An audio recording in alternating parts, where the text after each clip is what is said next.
हमारा नाम इंदुलेखा है। श्री जी की बड़ी विशेष कृपा है कि हम यहाँ के सेवायत हैं।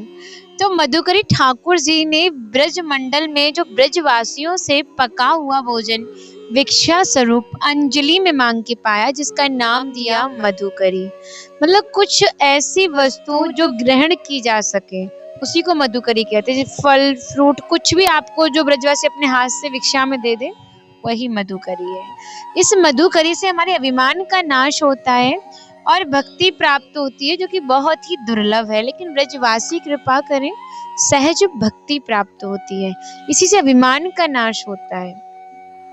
मधुमक्खी का शहद कितना मीठा होता है, और वो जो हर पुष्प पर जाती है तो उनसे ऐसी सामग्री इकट्ठा करती है जिससे पुष्पों को कष्ट नहीं होता।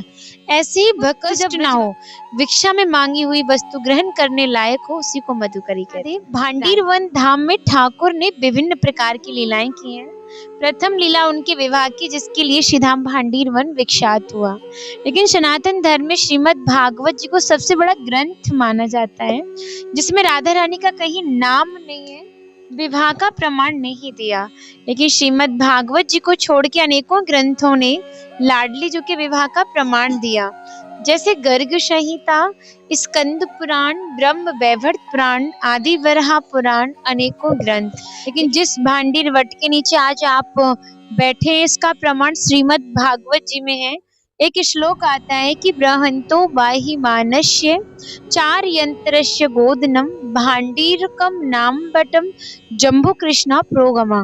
कृष्ण कालीन में भांडीर वट इतना विशाल कि वृंदावन तक शाखाएं थी। तो पिछले टाइम में पुल नाव नहीं होते थे, ठाकुर जी शाखाओं पे चढ़ के यमुना महारानी को आर पार करते थे। मान्यता है ठाकुर जी की 9 लाख गाय यहीं बैठ के विश्राम करती थी। तो माताएं जो भी प्रसादम में रखती थी, सभी एकत्रित होकर दोपहर का भोजन लेते थे। आप कभी किसी विवाह में जाते हो तो बिना प्रसाद के नहीं आते। आप तो लाडली जो कि विवाह स्थल ही आए हो, तो बिना प्रसाद के कैसे जा सकते हो। यहाँ पे ठाकुर जी ने ब्रजवासियों से पका हुआ भोजन भिक्षा स्वरूप अंजलि में मांग के पाया, जिसका नाम दिया मधुकरी। आज भी संत भिक्षा कर मांग के पाते हैं। यहाँ पर आदि वराह पुराण में राधा रानी ने कहा कि जो भक्त भांडीर वन आएगा वो मोक्ष को प्राप्त होगा। कान्हा बोले इतनी बड़ी बात को कह रही हूँ, लोग पाप करेंगे, सीधे थोड़े भांडीर वन चले जाएंगे, क्योंकि आपने तो मोक्ष धाम भांडीर वन कह दिया। फिर यहाँ पर बहुत भीड़ इकट्ठा होने लगेगी, हमारे मिलने में अड़चने पैदा होंगी, तो नित्य लीलाएं कब करेंगे।